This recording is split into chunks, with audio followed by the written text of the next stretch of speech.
This is Chapter 18. This is a teaching called, a piece called Timeless Teachings, and this was first printed in the Forest Sangha newsletter in 1997. And I'm not sure who the translator of this is, but it's a fairly short piece, and so we'll do this one first, and then the next one, which is number 19, chapter 19, Fragments of a Teaching. But we'll do this one first of all. Timeless Teachings. Everyone knows suffering, but they don't really understand suffering. If we really understood suffering, then that would be the end of our suffering. Westerners are generally in a hurry, so they have greater extremes of happiness and suffering. The fact that they have much kilesa can be a source of wisdom later on. To live the lay life and practice Dhamma, one must be in the world but remain above it. Sila, beginning with the basic 5 precepts, the moral guidelines for wholesome actions, is the all-important parent to all good things. It is for removing all wrong from the mind, removing that which causes distress and agitation. When these basic things are gone, the mind will always be in a state of samadhi. At first, the basic thing is to make sila really firm. Practice formal meditation when there's the opportunity. Sometimes it'll be good, sometimes not. Don't worry about it. Just continue. If doubts arise, just realize that they, like everything else in the mind, are impermanent. From this base, samadhi will come, but not yet wisdom. One must watch the mind at work, see like and dislike arising from sense contact, and not attach to them. Don't be anxious for results or quick progress.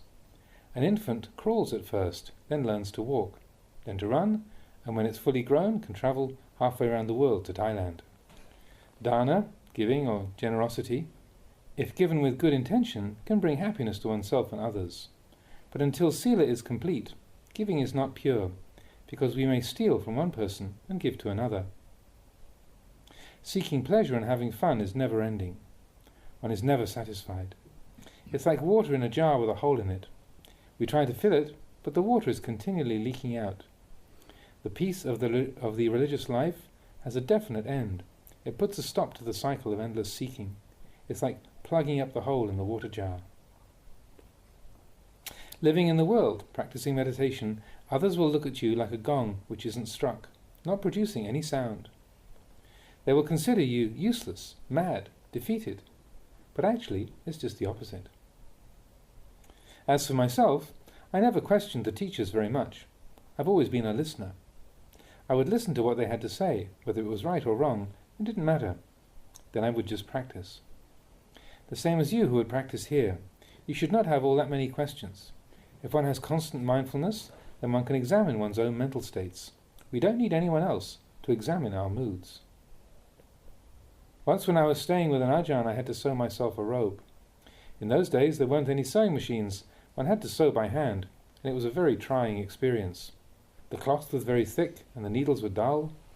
One kept stabbing oneself with a needle. One's hands became very sore. Blood kept dripping on the cloth. Because the task was so difficult, I was anxious to get it done.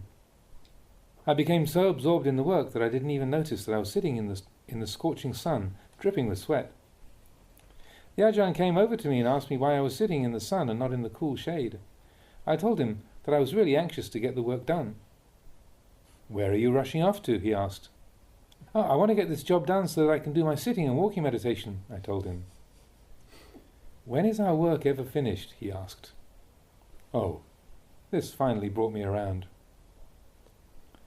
Our worldly work is never finished," he explained. "You should use such occasions as this as exercises in mindfulness.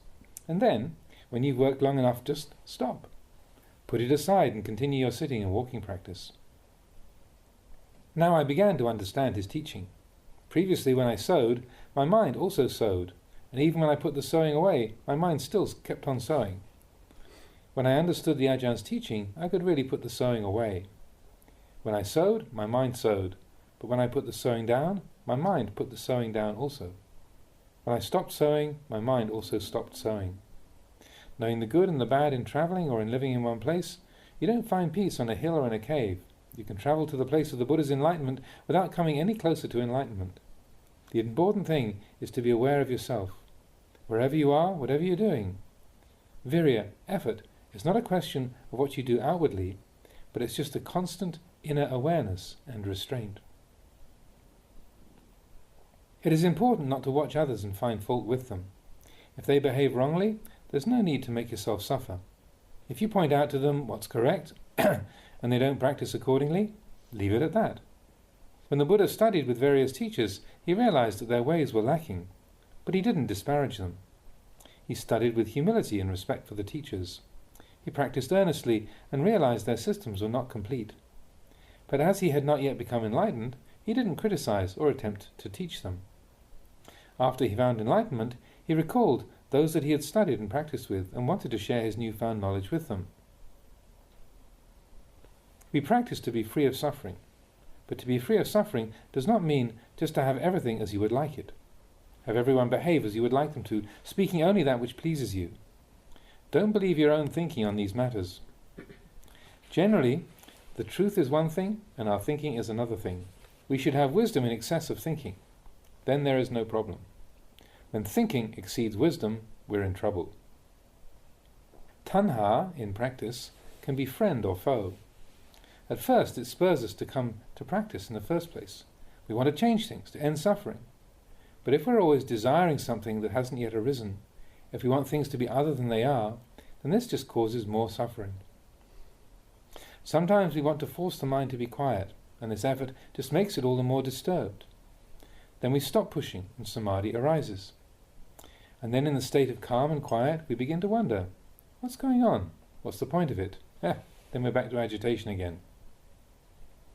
The day before the first Sanghayana, the first council after the Buddha's parinibbana, one of the Buddha's disciples went to tell Ananda, "Tomorrow is the Sangha council, only arahats may attend." Ananda was at this time still unenlightened, so he determined, "Tonight I'll do it." He practiced strenuously all night, seeking to become enlightened. But he just made himself tired, so he decided to let go, to rest a bit, because he wasn't getting anywhere for all his efforts. Having let go, as soon as he lay down and his head hit the pillow, he became enlightened. External conditions don't make you suffer. Suffering arises from wrong understanding. Feelings of pleasure and pain, like and dislike, arise from sense contact. You must catch them as they arise, not follow them, not give rise to craving and attachment, which is in turn causing mental birth and becoming. If you hear people talking, it may stir you up. You think it destroys your calm, your meditation.